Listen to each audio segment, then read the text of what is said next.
Chapter 827, Blind Battle. Morara, 5th floor of the Knowledge Cathedral.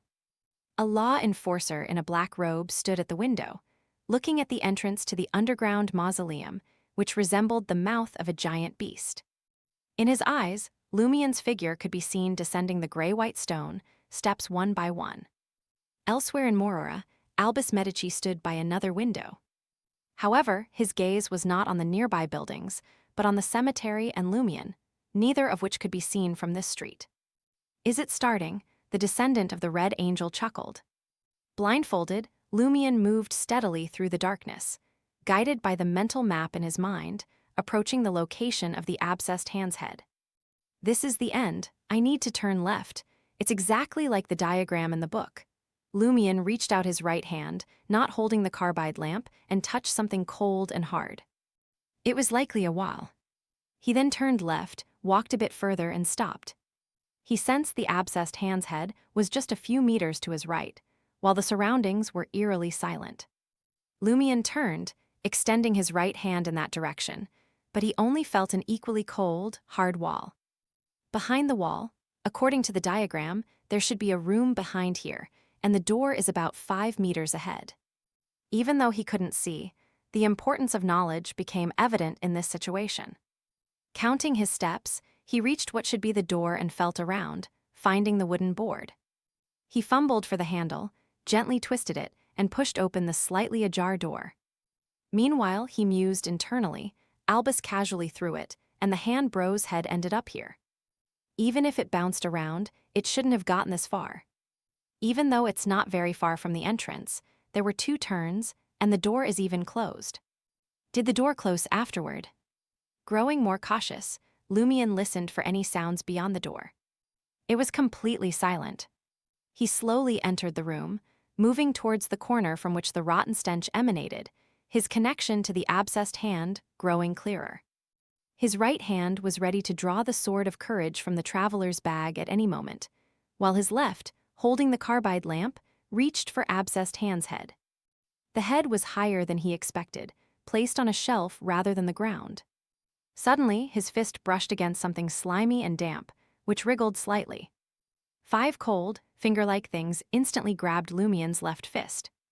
A chill ran down his spine. Encountering such a thing while blindfolded was many times more terrifying. He couldn't tell what it was, but he was certain it wasn't the abscessed hand's head, as that was just a head. In a flash, Lumien's left fist ignited with blazing white flames. His fist moved forward, accelerating suddenly, snapping sharply between the finger-like things. Boom! The explosion scattered the slimy fingers, and Lumien used the semi-activated black mark on his right shoulder to teleport behind what he presumed was the abscessed hand's head. HMPH. Lumien exhaled 2 beams of white light from his nostrils. He felt he had hit his target. Without waiting for his opponent to fall, he swung his left fist, burning with intense flames, while his right hand stayed ready to draw the sword of courage.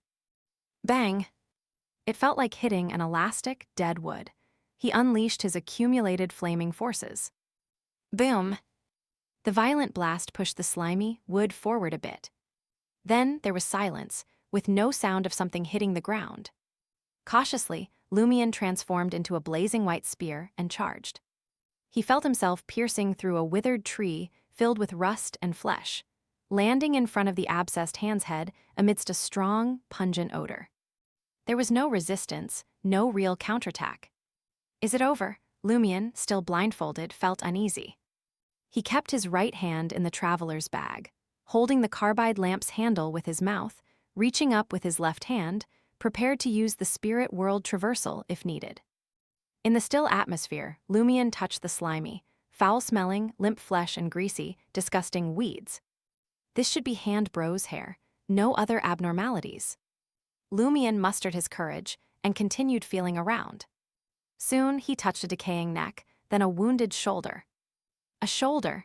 Despite being mentally prepared, Lumien was still startled. The abscessed hand's head couldn't have grown a body right. After waiting a few seconds with no sudden attack, Lumien grabbed the greasy weeds that were likely the hair and pulled. As he applied force, there was a reluctant, cork-popping plop sound.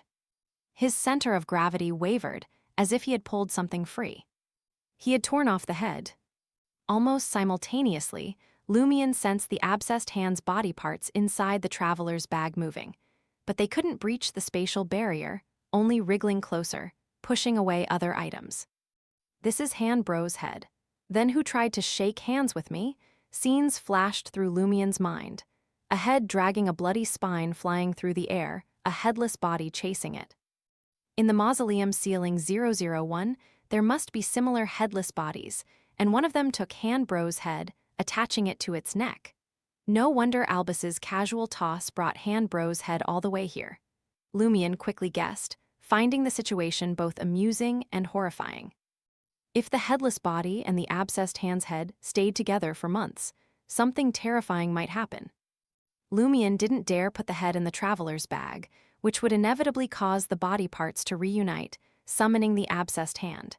He wanted to wait until he encountered Julie, Celeste, Albus, or Wanak. Holding the head and the lamp, Lumion prepared to leave the room. Suddenly, Lumion felt something and flinched his right shoulder. He sensed that something was trying to pat him. But when he moved away, everything returned to normal, silent and still. Lumion's body ignited with blazing white flames that expanded outward in a spherical shape, pushing in all directions. The flames only ignited the object that had originally held the abscessed hand's head.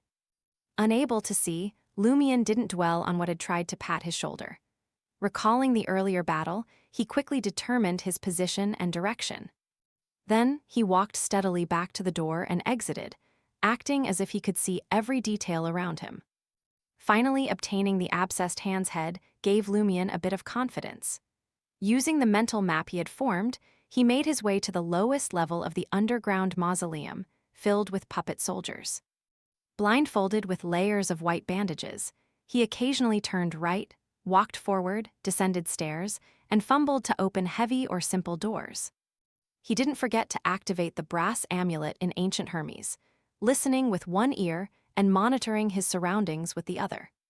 As he walked, Lumion suddenly conjured a flame in his right palm and flung it ahead, forming a burning straight sword. It seemed to hit something, but it could have just been an illusion. Lumion didn't maintain the flaming sword, letting it extinguish. He didn't investigate whether he had encountered something real, or if it was just a reaction from his tense, sightless state. Though his knowledge didn't explicitly cover it, his past experiences hinted at a key point. In the underground mausoleum, if you believe something is real, it likely becomes real. As long as it doesn't pose a direct threat, it's best to ignore potential dangers. After descending another staircase, Lumion suddenly felt like he was being watched by numerous eyes.